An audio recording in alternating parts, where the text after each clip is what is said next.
안녕하십니까. 3월 10일 목요일 더빙뉴스 제이입니다. 첫 번째 뉴스입니다. 9일 실시된 제20대 대통령 선거에서 국민의힘 윤석열 대선 후보의 당선이 확정됐습니다. 개표 중반까지 이재명 후보가 우세한 흐름을 보였지만 개표율 51% 시점에 윤석열 후보가 역전하면서 0.6에서 1.0%포인트의 격차를 유지했습니다. 이번 대선은 개표율 95%를 넘어설 때까지도 당선인을 확정짓지 못하는 초접전 양상이 이어졌는데요. 이번 대선에 유력한 제3후보가 없는 가운데 사실상 보수와 진보의 1대1 구도로 치러지면서 진영 결집이 극대화한 영향으로 분석하고 있습니다. 두 번째 뉴스입니다. 주요 기업들이 러시아의 우크라이나 침공 사태, 원자재 물류 가격 급등, 미중 갈등 등 각종 대내외 불확실성이 커지는 경영 환경 속에서 신사업을 돌파구로 삼아 위기 극복에 나서고 있습니다. 10일 두산그룹은 최근 국내 1위 반도체 테스트 기업 테스나를 인수하며 미래 산업 트렌드를 따르는 행보를 보였습니다. 두산그룹뿐 아니라 하나그룹도 기존 주력 산업이었던 화약산업 외에도 우주사업과 신재생에너지 사업에 시동을 걸고 있는 등 신사업을 추진하고 있습니다. LS그룹의 전력기기 제조기업인 LS일렉트릭 역시 신사업 경쟁력 강화 차원에서 전기차 부품 사업을 물적 분할합니다. 재계에서는 국내 최대 기업인 삼성전자가 진출할 신사업에도 주목하고 있습니다.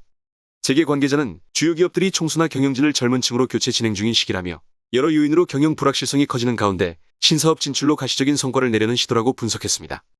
세 번째 뉴스입니다. 조 바이든 미국 대통령이 9일 삼성전자를 비롯한 글로벌 IT 업체 및 관계자들과 반도체 수급 및 공급망 대책을 논의했습니다.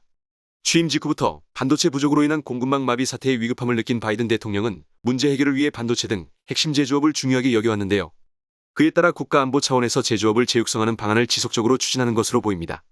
또한 반도체 선두주자들인 한국, 대만 등과 연대를 강화하며 중국과의 경쟁에서 우위를 점하기 위해 다양한 시도 또한 진행 중입니다.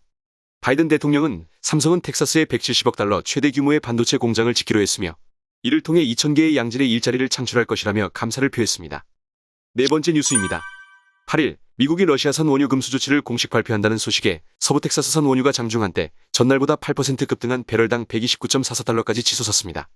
하지만 미국 외국가들은 스스로 참여 여부를 결정할 것이라는 바이든 대통령의 기자회견 이후 상승세가 꺾이며 WTI는 배럴당 3.6% 상승한 123.70달러에 마감했습니다. 현재 미국은 하루 20만 배럴 정도의 원유를 러시아에서 수입하며 이는 3% 비중으로 러시아 입장에선 의미 있는 수준은 아닙니다.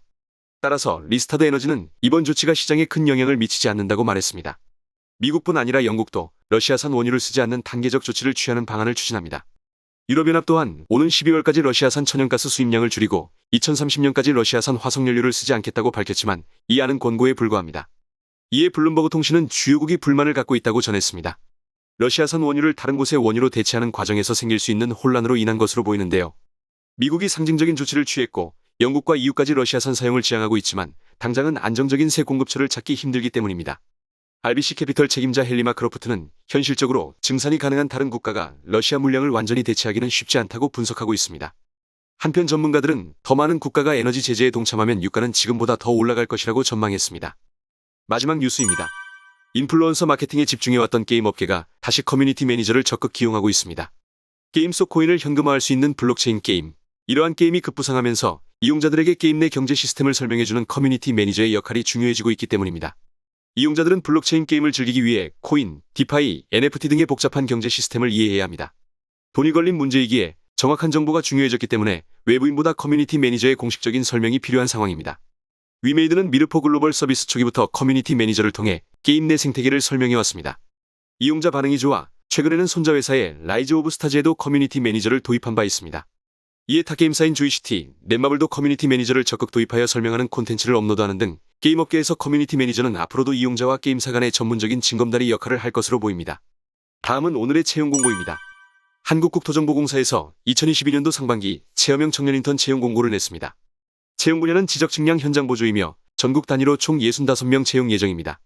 지원 접수는 3월 14일 월요일부터 3월 21일 월요일 14시까지 가능합니다. 더 자세한 내용은 한국국토정보공사 채용 관련 공식 홈페이지에서 확인하시기 바랍니다. 이것으로 3월 10일 더빙뉴스를 마치겠습니다. 콘텐츠가 도움이 되셨다면 구독과 좋아요, 댓글 부탁드리며 알림 설정으로 더 좋은 콘텐츠를 받아보시기 바랍니다. 감사합니다.